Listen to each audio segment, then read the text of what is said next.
Intro to Godot shader, enter 75 seconds. Comment below what should I do next. And don't forget to like and subscribe. To add a shader, click on Materials, then Shader Materials, then add a new shader and give it a name. You have two main functions to worry about here. Don't worry about the light one, we're not going to get to it today.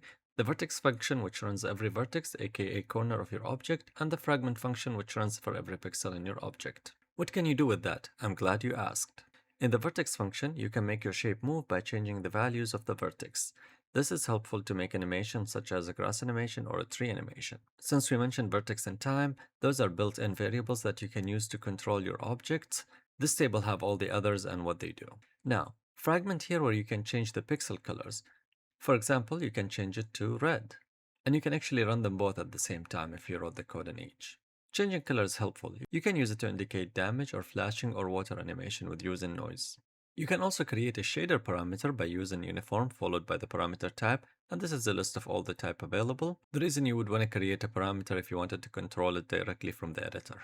This is the basic of shader. From here on, go ahead and look at the documentation to learn more. Please don't forget to like and subscribe.